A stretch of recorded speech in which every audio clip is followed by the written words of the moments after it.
Hello girls. Today we will going to discuss about the appointment and right of an auditor.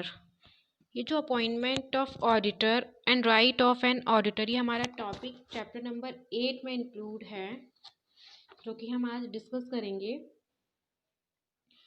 Appointment of an auditor, देखिए appointment जो होती है auditor की वो 3 basis पर होती है। 3 केसेस में हमारी अपॉइंटमेंट होती है। इन case of soul proprietorship concern, in case of partnership concern and in case of company. Soul proprietorship concern में जो अपॉइंटमेंट होती है डायरेक्टर ऑडिटर की, वो कैसे होती है, पार्टनरशिप कंसर्न में कैसे होती है और कंपनी में कैसे होती है। तीनों में ही डिफरेंट डिफरेंट वे से अपॉइंटमेंट होती है ऑडिटर की। स्टार्ट लेते हैं with the soul proprietorship concern. A sole proprietorship concern is governed by no specific regulations, and hence for such a business it is not mandatory to get its accounts audited. Sole proprietorship में क्या होता है, ये इस तरह इसमें मतलब कोई एज सच रेगुलेशन नहीं होती हैं, कोई लीगल रेगुलेशंस नहीं होती हैं बिजनेस को ऑडिट कराने के तौर पर, और ना ही ये कोई मैंडेटरी होता है कि हमारे जो बिजनेस में बुक्स ऑफ अकाउंट्स हैं उनको चेकआउट कराना ही कराना है, ऑडिटिंग करानी ही करानी है उसमें। अब देखिए सोल प्रोप्राइटरशिप क्या होती है, बेसिकली जो जिसमें एक सिंगल पर्सन इन्वेस्ट करता है, एक ऑनर होता है जो बिजनेस का, वही पैसा लगाता है और वही उसके रिटर्न्स भी लेता है, प्रॉफिट भी वही बियर करता है, किसी भी तरह का लॉस होता है वो भी वही बियर करता है। ठीक है, मतलब सिंगल पर्सन एक जो हमारा बिजनेस चलाता है उसको सोल प्रोप्राइटरशिप कंसर्न में लेते हैं। अब देखिए, in the absence of any legal limitations the appointment of the auditor, his remuneration, his rights and duties and all of his related matters depend upon the personal wishes of the sole proprietor. He is one who decides whether he wants to accounts of his concern to be audited or not.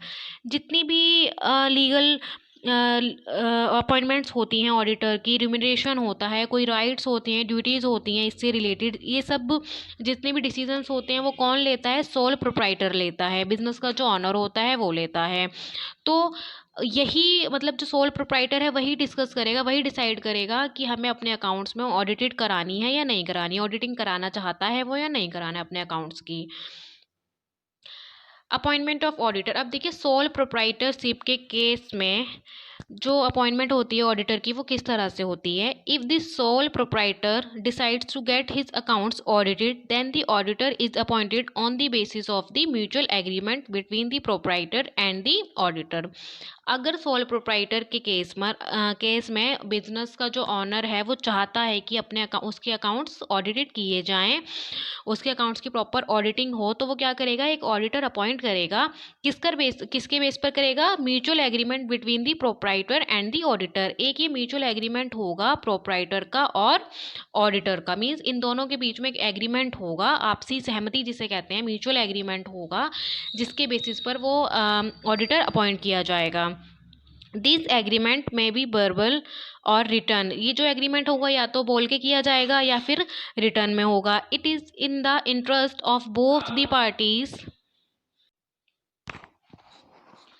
This agreement होगा auditor और soul proprietor के बीच में, या तो ये return होगा या फिर वर्बल होगा। It is in the interest of both the parties to have written agreement so that no disputes on the same arises in the future. ये बहुत ज़रूरी है कि ये जो पार्टीज़ के बीच में एग्रीमेंट हो वो रिटर्न हो, जिससे कि फ्यूचर में किसी भी तरह की कोई डिस्प्यूट्स ना हो, किसी भी तरह का कोई लड़ाई झगड़ा ना हो। If the auditor has been appointed through a written agreement then he should correspond with the proprietor and clarify his scope of work। अगर इन दोनों पार्टी के बीच में कोई रिटर्न एग्रीमेंट होता है और जो ऑडिटर होता है वो अपॉइंट किया जाता है, तो ऑडिटर को जितना भी ऑडिटर का जो भी वर्क होगा वो सब कुछ रिटर्न में क्लैरिफाई किया जाएगा। मीन्स जो ये एग्रीमेंट होगा वो वर्बली नहीं होगा, फिर वो रिटर्न फॉर्म में होगा। तो सोल प्रोप्राइटरशिप के केस में इस तरह से अपॉइंटमेंट होगी ऑडिटर की। Next is rights. अब देखिए कुछ राइट्स हैं, कुछ एक राइट्स हैं ऑडिटर की जो उनको फॉलो करने पड़ेंगे। There is no legal regulations relating to the rights of an auditor in case of a sole proprietorship concern. इस तरह सोल प्रोप्राइटरशिप कंसर्न में इस तरह से कोई मतलब एज सच कोई लीगल रेगुलेशंस नहीं बनाए गए हैं, बट कुछ राइट्स हैं जो कि ऑडिटर को फॉलो करने होंगे। First is the auditor has the right to examine all books and accounts being maintained in the sole proprietorship concern. जो ऑडिटर को ये राइट है कि वो कभी भी किसी भी बुक्स ऑफ अकाउंट्स को एग्जामिन कर सकता है जो भी सोल प्रोप्राइटरशिप जो क्या बिजनेस का ऑनर मेंटेन करेगा अपने बिजनेस के अंदर। Next is he can ask the client for important information and explanation relating to his work in order to dispense his suspicious। अगर उसको किसी भी तरह का इम्पोर्टेंट इन्फॉर्मेशन चाहिए होगी, ठीक है, अगर उसको नीड है किसी भी तरह की किसी पर्टिकुलर टॉपिक के ऊपर, अगर वो एक्सप्लेनेशन मांगना चाहता है, उसको लगता है कि किसी तरह का कोई डिस्प्यूट हो रहा है या मुझे इन्फॉर्मेशन नीडेड है, तो वो क्या कर सकते हैं, उसको फुली राइट है ऑडिटर को कि वो बिजनेस के ऑनर से मीन्स सोल प्रोप्राइटर से मांग सकता है। Next is he has the right to receive remuneration as specified in the contract of appointment. जब वो अपॉइंट किया जाएगा तो जो भी उसके बीच एग्रीमेंट होगा सोल प्रोप्राइटर और ऑडिटर के बीच, उसके अकॉर्डिंग जो भी टर्म एंड कंडीशंस होंगी रिम्यूनरेशन के रिगार्डिंग, तो वो उसको मतलब राइट है ऑडिटर को कि वो अपनी रिम्यूनरेशन मांग सकता है, रिसीव कर सकता है, उसको पूरा हक है। रिम्यूनरेशन क्या होता है, एक तरह से रिवॉर्ड होता है जो भी वो ऑडिटर काम करता है उसके regarding. Next is partnership concern. अब पार्टनरशिप कंसर्न में जो ऑडिटर की अपॉइंटमेंट होती है वो किस तरह से होती है। Partnership firm are governed by the Indian partnership act 1932। According to this act, it is not compulsory to get the accounts of a partnership firm audited. Even then, keeping the benefits and importance of auditing in mind, firm normally get their accounts audited। Partnership firm में भी क्या होता है कि ऐसा कोई legal compulsion नहीं होती है अपने अकाउंट्स को ऑडिटेड कराने के रिगार्डिंग, ऑडिटिंग उसकी कराने के रिगार्डिंग। जबकि जो पार्टनरशिप फर्म में है कि हमें पता होता है कि क्या क्या ऑडिटिंग के क्या क्या बेनिफिट्स हैं, हम मतलब उसको एक माइंड में रखते हैं और अपने बिजनेस को रन अप करते रहते हैं, बिजनेस की बुक्स ऑफ अकाउंट्स को चलाते रहते हैं, मेंटेन करते रहते हैं। मीन्स ऐसा कोई लीगल हमने कंपल्सरी नहीं किया होता है कि हाँ हम ऑडिटिंग कराएंगे ही कराएंगे अपने बिजनेस के अंदर। अब इसमें कैसे होती है अपॉइंटमेंट ऑडिटर की। There is no law is relation to the audit of accounts of a partnership firm. If the partnership deed provides for the audit of the accounts, then an auditor has to be appointed. The conditions of appointment and the scope of the audit depends upon the agreement between the auditor and the firm। Partnership concern में क्या होता है, कोई भी legal regulation नहीं होती हैं, कोई लॉ के मतलब लॉ नहीं बना हुआ, कोई लीगल प्रोविजंस नहीं बने हुए हैं अपॉइंटमेंट के रिगार्डिंग। बट अगर पार्टनरशिप में पार्टनरशिप डीड में ये मेंशन है कि बुक्स ऑफ अकाउंट्स की ऑडिटिंग होगी ही होगी, तो क्या करेगा जो पार्टनरशिप फर्म में जो पार्टनर्स होंगे वो विलिंगली डिसीजन लेंगे अपॉइंटमेंट के रिगार्डिंग, ऑडिटर के अपॉइंटमेंट के रिगार्डिंग। पार्टनरशिप डीड क्या होती है, पार्टनरशिप डीड होती है जिसमें ऑडिट से रिलेटेड जितनी भी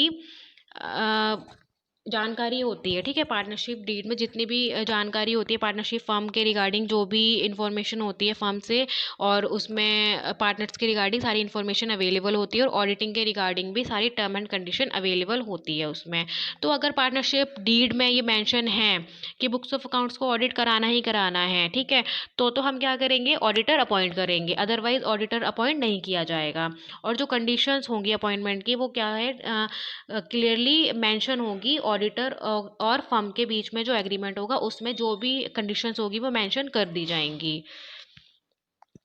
next is company. Means in case of company, company के केस में जो अपॉइंटमेंट होती है ऑडिटर की वो किस तरह से होती है। A company is an artificial person brought into existence by law and having a separate legal entity. In this form of organization, the ownership and the management are separated from each other। देखिए ये तो हम शुरू से ही पढ़ते आ रहे हैं, 11 से ही पढ़ते आ रहे हैं कि कंपनी क्या होती है, एक आर्टिफिशियल पर्सन होती है, ठीक है, एग्जिस्टेंस बाय लॉ होती है, सेपरेट एंटिटी इसकी लीगल एंटिटी होती है। In this form of organisation the ownership and management are separated from each other. इस ऑर्गेनाइजेशन में क्या होता है कि जो मैनेजमेंट होता है वो ऑनरशिप, मैनेजमेंट और ऑनरशिप दोनों अलग अलग चीज़ें होती हैं। Apart from the information given given to by the management, the shareholder have no other sources of information about the money and they have invested in the company. Management के अलावा share holders के पास और कोई जरिया नहीं होता है, कोई भी सोर्स नहीं होता है कंपनी के बारे में जानकारी लेने के लिए, ठीक है। In order to improve the situation and to protect the interest of the shareholder, the audit of the accounts of a company has been made compulsory under the Companies Act. इसी तरह इसीलिए शेयर होल्डर्स के interest को protect करने के लिए जो क्या है, कंपनी क्या डिसाइड करती है कि वो अपने अकाउंट्स को ऑडिट कराएगी ही कराएगी, ठीक है। ये कंपनी एक्ट्स में मैंडेटरी कर दिया गया है, कंपलसरी कर दिया गया है कि वो अपने ऑर्गेनाइजेशन में ऑडिट करवाएंगे ही करवाएंगे। क्योंकि देखिए पहले कोई सोर्स नहीं होता था, सिर्फ मैनेजमेंट के ही पास सारी इन्फॉर्मेशन होती थी कंपनी की, और जो शेयर होल्डर्स होते थे वो कहाँ से अपनी जितनी भी इन्फॉर्मेशन होते थे वो शेयर होल्डर से ही लेते थे, ठीक है, मैनेजमेंट से ही लेते थे। बट मैनेजमेंट कब तक इन्फॉर्मेशन प्रोवाइड करेगी, इसीलिए क्या कर दिया कंपनी ने, अपने अकाउंट्स को कंपनीज एक्ट के अंडर अपने अकाउंट्स को ऑडिट कराना कंपलसरी कर दिया। अब देखिए अपॉइंटमेंट्स ऑफ ऑडिटर, इस केस में कंपनी के केस में जो ऑडिटर की अपॉइंटमेंट होती है वो फर्दर 3 पार्ट्स में डिवाइडेड है। The company auditor is appointed under the various provisions of the companies act 2013। These provisions are equally applicable for both public and private companies। ये जो provisions होंगे वो public और private दोनों companies पर लगाए जाएंगे। In this case of a company the auditor can be appointed in case, अब ये कंपनी में भी फर्दर 3 केसेस में जो है ऑडिटर अपॉइंट किया जाएगा। First is by the board of director, next is by the shareholder or members, and the last one is by the central government. Board of director के case के द्वारा auditor appoint किया जाएगा, shareholders या company के member के द्वारा auditor appoint किया जाएगा, और सेंट्रल गवर्नमेंट द्वारा ऑडिटर अपॉइंट किया जाएगा। अब देखिए जो by the board of director है, इसके केस में अगर हम बात करें तो ऑडिटर को अपॉइंट करने की क्या क्या केसेस हैं। Bye the board of director in the following circumstances the auditor can be appointed by the board of director. अब बोर्ड ऑफ डायरेक्टर में फर्दर जो ऑडिटर होते हैं वो 2 पार्ट्स में डिवाइड होते हैं। मीन्स जो उनकी वैकेंसी होती है या जो उनकी अपॉइंट करने का तरीका होता है वो फर्दर डिवाइड हो जाता है। जिसमें फर्स्ट है first auditor. First auditor means जो ऑडिटर होगा, the first auditor of the company other than a government company is appointed by the board of director with in 1 month of its incorporation. देखिए company में क्या होता है, first auditor जो appoint किया जाता है गवर्नमेंट कंपनी के अलावा, वो कौन अपॉइंट करता है, बोर्ड ऑफ डायरेक्टर अपॉइंट करते हैं। और कब अपॉइंट करते हैं, with in 1 month of its incorporation, means company की इनकॉर्पोरेशन के 1 महीने के अंदर अंदर फर्स्ट ऑडिटर अपॉइंट किया जाता है। Such an auditor holds office till the completion of the first annual journal meeting, और तब तक उस ऑडिटर को ऑफिस के वक्त पर ही रखा जाता है जब तक कि फर्स्ट एनुअल जर्नल मीटिंग नहीं होती कंपनी की, ठीक है। तो ये तो हो गया फर्स्ट ऑडिटर, जो अब हमारा कंपनी का फर्स्ट ऑडिटर अपॉइंट होता है। Next is casual vacancy. Casual vacancy होती है मीन्स जब हमें कोई जैसे किसी ऑडिटर की डेथ हो गई या कोई डिस्क्वालीफाई कर दिया गया या किसी तरह का कोई केस हो गया, ठीक है, तो क्या होता है उस केस में कैजुअल वैकेंसी ली जाती है। कंपनी एक कैजुअल वैकेंसी निकालती है और ऑडिटर को अपॉइंट करती है। तो bye the board of director तो हमारे 2 पार्ट्स में जो डिवाइड थी, फर्स्ट ऑडिटर हो गया और कैजुअल वैकेंसी हो गई, जिसमें हम क्या करते हैं, ऑडिटर को अपॉइंट करते हैं। क्लियर है। Next is by the shareholder और मेंबर। जो ऑडिटर होता है वो शेयर होल्डर द्वारा अपॉइंट किया जाता है या फिर कंपनी के मेंबर द्वारा अपॉइंट किया जाता है। बात एक ही है, जो शेयर होल्डर होते हैं वो भी हमारी कंपनी के मेंबर होते हैं। The following are the rules regarding the appointment of auditors by the member or the shareholders। इसमें भी क्या होता है, फर्स्ट ऑडिटर होता है।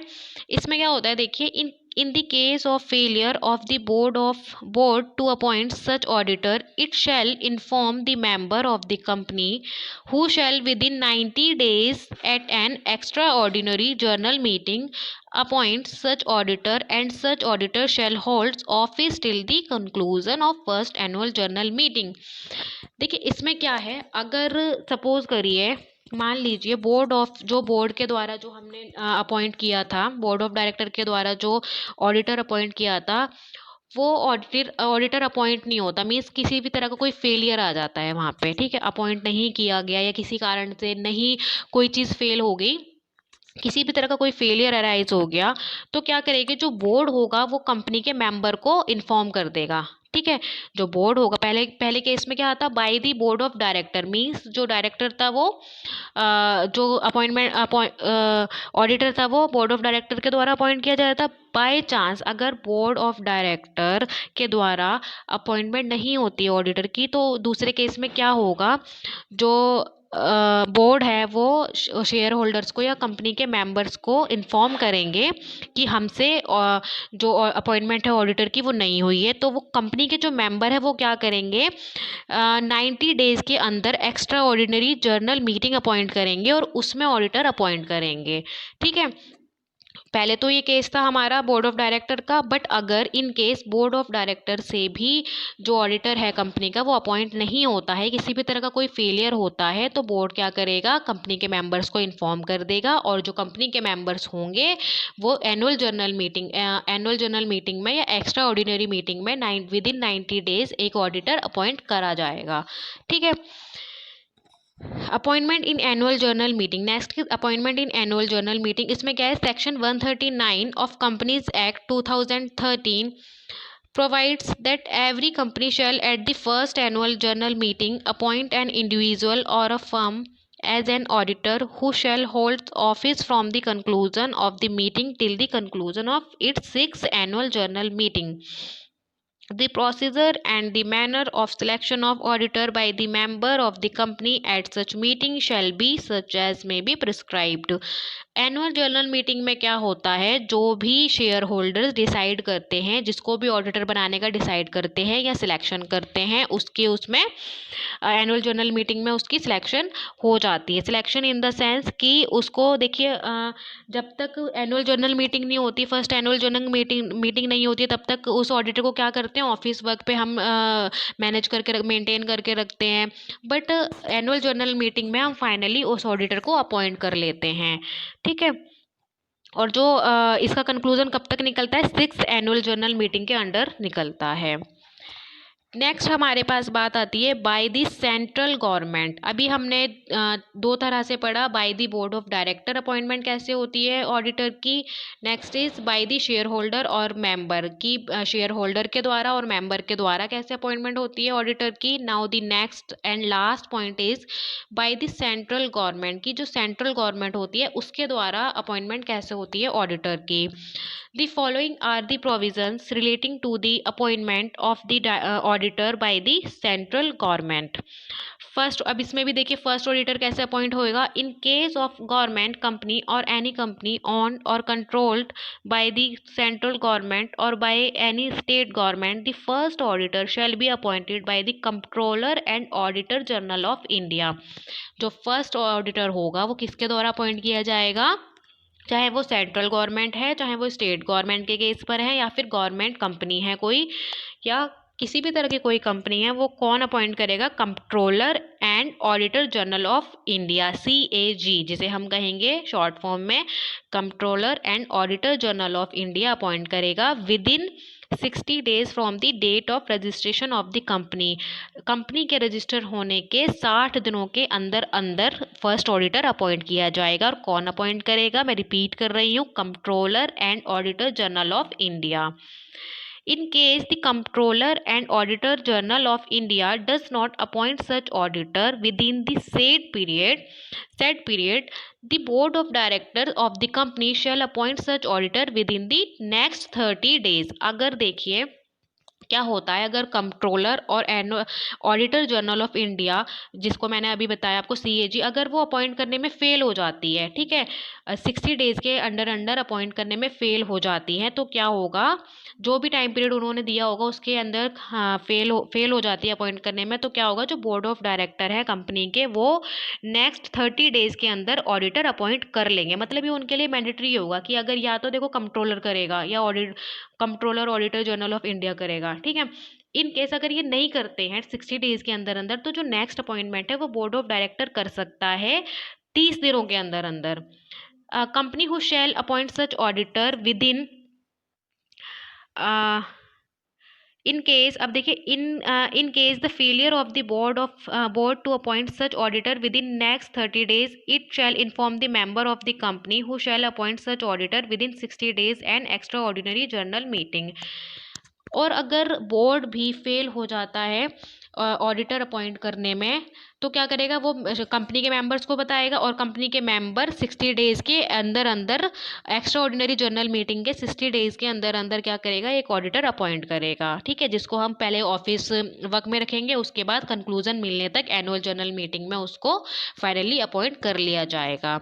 मीन्स वही चीज़ है बाय द सेंट्रल गवर्नमेंट में। देखिए वही चीज़ है, पहले क्या होगा, पहले तो कंट्रोलर एंड ऑडिटर जनरल क्या करेगा, अपॉइंट करेगा। ठीक है, ऑडिटर अपॉइंट करेगा कितने दिनों के अंदर अंदर, 60 दिनों के अंदर अंदर, कंपनी के रजिस्ट्रेशन के 60 दिनों के अंदर कंट्रोलर अपॉइंट करेगा। बट इन केस अगर कंट्रोलर अपॉइंट नहीं कर पाता है, तो वो किसको इन्फॉर्म करेगा, बोर्ड को इन्फॉर्म करेगा। तो बोर्ड क्या करेगा, जो बोर्ड ऑफ डायरेक्टर्स हैं वो क्या करेंगे, वो 30 days के अंदर, मतलब अगले 30 दिनों के अंदर अंदर ऑडिटर को अपॉइंट करने की कोशिश करेंगे। बट अगर बोर्ड भी फेल हो जाता है, बोर्ड ऑफ डायरेक्टर भी अगर कंपनी के ऑडिटर को अपॉइंट करने में फेल हो जाते हैं, तो क्या करेंगे, वो कंपनी के मेंबर को इन्फॉर्म करेंगे। और फिर जो कंपनी के मेंबर हैं, यानी कि जो शेयर होल्डर हैं, वो क्या करेंगे, 60 days के अंदर एक्स्ट्रा ऑर्डिनरी जर्नल मीटिंग में 60 days के अंदर उस ऑडिटर, मतलब बात सिंपल सी है। पहले तो कंट्रोलर अपॉइंट करेगा, इन केस अगर कंट्रोलर फेल हो जाता है तो बोर्ड ऑफ डायरेक्टर्स अपॉइंट करेंगे, और अगर बोर्ड ऑफ डायरेक्टर भी फेल हो जाते हैं तो कौन अपॉइंट करेगा, फाइनली कंपनी और उसके मेंबर यानी कि शेयर होल्डर अपॉइंट कर लेंगे। ठीक है, बाय, ये किस केस में है, bye the central government, central government के केस में है। ठीक है, नेक्स्ट इज सब्सिक्वेंट अपॉइंटमेंट। अब देखिए इसमें क्या है, in the above mentioned companies the controller and auditor general of India shall appoint an auditor duly qualified under the companies act in respect of a financial year within 180 days from the commencement of the financial year. इसमें क्या होता है, subsequent appointment में जो controller होता है और auditor general होता है, वो ऑडिटर अपॉइंट करते हैं, मतलब प्रोफेशनल ऑडिटर अपॉइंट करते हैं 180 डेज के अंदर अंदर, मतलब जो फाइनेंशियल ईयर होता है उसी के बीच में 180 डेज के अंदर अंदर, कंपनी और फाइनेंशियल ईयर शुरू होने के 180 डेज के अंदर अंदर क्या होता है, ऑडिटर को अपॉइंट कर लिया जाता है। Who shall hold office till the conclusion of the annual journal meeting, और उसका जो कंक्लूजन है वो एनुअल जर्नल मीटिंग में डिसाइड कर दिया जाता है कि वो ऑडिटर रहेगा या नहीं रहेगा। ओके, तो ये था हमारा अपॉइंटमेंट ऑफ डायरेक्टर के जितने भी केसेस हैं, bye the board of director हमने पढ़ा, bye the share holder of members हमने रीड आउट किया, and the bye the central government हमने करा। नेक्स्ट इज, जो हमारा नेक्स्ट टॉपिक है, राइट्स और पावर ऑफ द ऑडिटर, कि जो अधिकार होते हैं और जो पावर होती है ऑडिटर की, वो कौन कौन से हैं। First is right to assess the books, accounts and vouchers of the company.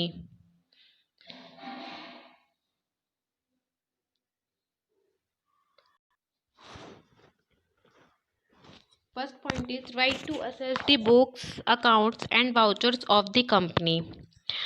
Under section 143 of the Companies Act 2013, the auditor has the right to assess the books, accounts and vouchers of the company at all the times.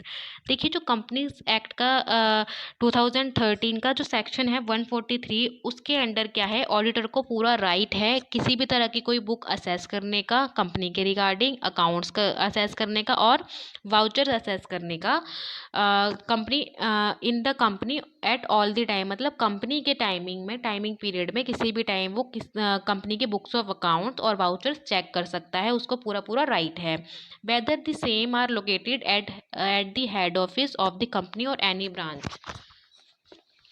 अब देखिए इसमें क्या है, by books of the company we means those books which are being maintained by the company. यहाँ पे by the books of company से मतलब है कि वो बुक्स जो कंपनी ने मेंटेन करके रखी हुई हैं, ठीक है, और those books which are required to be maintained by the company, जो कि, और उस तरह की बुक्स ही मेंटेन करेगी कंपनी जो कि उन्हें रिक्वायरमेंट है, जो भी हमारे बुक्स है कंपनी के, जो कंपनी ने मेंटेन करके रखी हुई हैं। And all the time means during the business hours of the company, जो कंपनी के बिजनेस आवर हैं उन्हीं के अंदर, मतलब जो भी टाइमिंग पीरियड है, वर्किंग पीरियड है, उसी के अंदर क्या कहते हैं, ऑडिटर को राइट्स है कि वो किसी भी तरह की बुक्स ऑफ अकाउंट्स और वाउचर्स को चेकआउट कर सकता है। Theoretically the auditor can go to any office of the company at any time, मतलब अगर हम थ्योरेटिकली बात करें जो, तो ऑडिटर है वो कंपनी के ऑफिस में किसी भी टाइम जा सकता है, किसी भी ऑफिस में ड्यूरिंग बिजनेस आवर्स, सिर्फ बिजनेस आवर्स के ड्यूरिंग, ठीक है।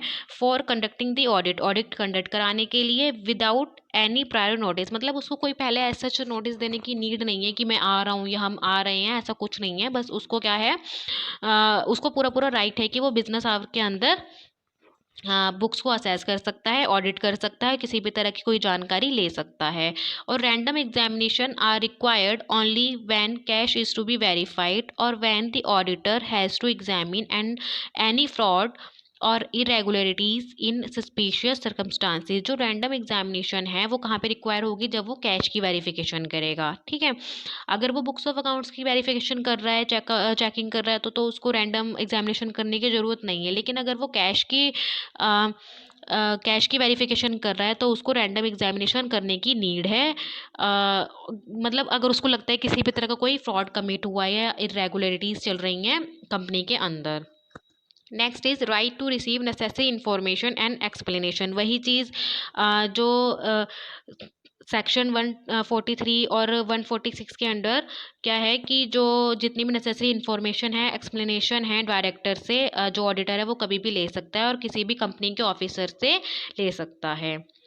Next is right to receive the prepared final accounts. The auditor has the right to get prepared and receive the final accounts from the management of the company.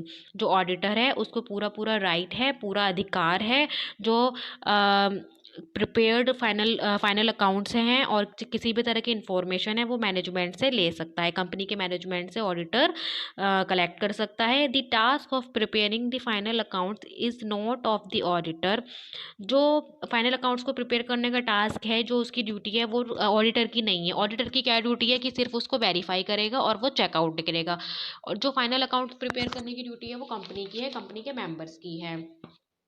If the management insists that the final accounts also be prepared by the auditor, then he does so in the capacity of the accountant and not the auditor. For this the remuneration is also paid separately. लेकिन अगर management कहती है auditor को कि तुम हमारे final account तैयार कर दो या प्रिपेयर कर दो, तब ऑडिटर करेगा, अदरवाइज ऑडिटर खुद फाइनल अकाउंट प्रिपेयर नहीं कर सकता किसी भी कंपनी की। और अगर वो फाइनल अकाउंट प्रिपेयर करेगा तो वो क्या करेगा, उसके बदले में रिम्यूनरेशन भी लेगा, ठीक है, एक्स्ट्रा चार्जेस भी लेगा। Next is right to visit the branch office. According to section 143 of the Companies Act, if the company has branches which have been audited by somebody other than the company auditor, in such a situation the company auditor has the right to inspect the accounts of the branch. देखिए, अगर company की कोई branches हैं, ठीक है, और उसमें audited चल रही है, तो ऑडिटर होगा जो, वो क्या करेगा, उसको पूरा अधिकार है कि वो उन ब्रांच में जाके बुक्स ऑफ अकाउंट्स की चेकिंग कर सकता है, ठीक है। मतलब और उसको इस सिचुएशन में क्या है, वो जितने भी उसके अकाउंट्स होंगे वो उसको भी इंस्पेक्ट कर सकता है, इंस्पेक्शन उसमें भी जाके कर सकता है। ये कंपनी के ऑडिटर का ये पूरा पूरा राइट है। Under this right he can examine in details the vouchers and accounts of the branches of the company. इस राइट्स में क्या क्या वो एग्जामिन करेगा, या तो वो वाउचर्स एग्जामिन, डिटेल्स में वाउचर्स चेकआउट कर सकता है, देख सकता है, and accounts of the branches, और जितने भी ब्रांच कंपनी के ब्रांचेस के अकाउंट्स होंगे वो देख सकता है। If the branch of the company is situated overseas then the auditor does not have the right to visit the same. In such a situation the rights of the auditor is limited to the right to examine the copies of books and accounts submitted by the foreign branches to a head office. Next is right to receive notice and attend the journal meeting. According to section 146 of the Companies Act 2013, the auditor has the right to receive all the notice issued by the company for convening a journal meeting of the company. इसमें क्या है, auditor को पूरा पूरा right है कि जो भी जनरल मीटिंग के रिगार्डिंग कोई भी नोटिस है कंपनी को वो रिसीव कर सकता है ऑडिटर, और उसको इशू भी कर सकता है। The auditor also has the right to attend these meetings whether or not the accounts of the company are being discuss. और ऑडिटर को पूरा राइट है कि वो किसी भी तरह की एनुअल जनरल मीटिंग को अटेंड कर सकता है, चाहे कंपनी वो चीज़ उससे डिस्कस करती है या नहीं करती है। चाहे कंपनी उसको मतलब बताए ना कि कोई भी किसी भी तरह की कोई जनरल मीटिंग है सपोज करिए, और कंपनी ने ऑडिटर को नहीं बताया है, लेकिन ऑडिटर को अगर वो चीज़ पता है तो उसको पूरा पूरा राइट है, उसका पूरा अधिकार है कि वो उस एनुअल जनरल मीटिंग में अपनी चीज़ें डिस्कस कर सकता है, अपनी प्रॉब्लम्स या कोई भी तरह की सॉल्यूशन रिपोर्ट्स वगैरह डिस्कस कर सकता है।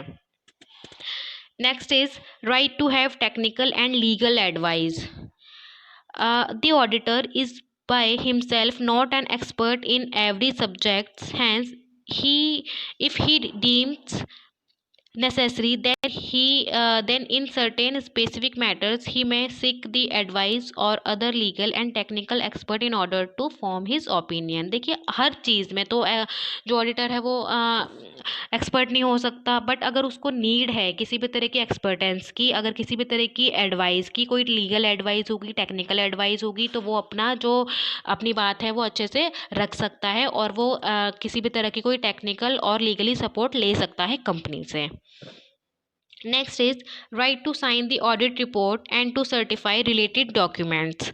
Under Section 145 of the Companies Act, only the auditor or a partner in the firm which has been appointed as the auditor is accordance with Section 141 has the right to sign the audit report. Only he has the right to certify the related documents.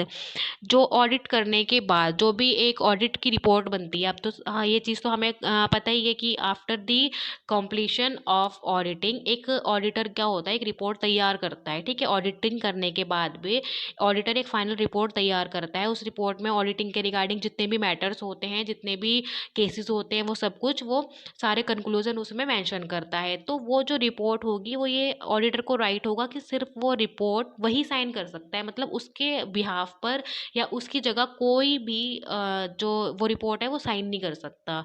और ये सिर्फ कौन कर सकता है, एक तो auditor कर सकता है और फर्म का पार्टनर कर सकता है। Next and last one is right to receive remuneration. देखिए जो ऑडिटर होगा उसको पूरा पूरा राइट है कि वो अपने उसका पूरा अधिकार है कि जो उसने काम किया है, जो उसने ऑडिटिंग की है, अपने बुक्स ऑफ अकाउंट्स को चेकआउट किया है, एक फेयर व्यू दिया है फाइनेंशियल स्टेटमेंट का कंपनी को, तो उसके लिए वो अपना हक मांगे, मीन्स कि उसके जो एज अ रिवॉर्ड रिम्यूनरेशन है वो उसके लिए वो लड़ सकता है, अपना हक मांग सकता है। The auditor has the right to receive his remuneration if he has completed the work that was assigned to him। जो भी उसको वर्क असाइंड होगा उस वो कंप्लीट करने के बाद उसको पूरा राइट है कि वो अपनी रिम्यूनरेशन मांग सकता है। Okay, if he has been appointed on an annual fees and he is removed during the year, then he has the right to receive the remuneration for the whole year। अगर वो annual fees पर appoint किया गया है तो उसको fees मांगने का पूरा पूरा अधिकार है, पूरा राइट है। And he is remove during the year, then he has the right to receive the remuneration for the whole year. सो ये थे हमारे राइट्स और power of the auditor. Now thank you girls.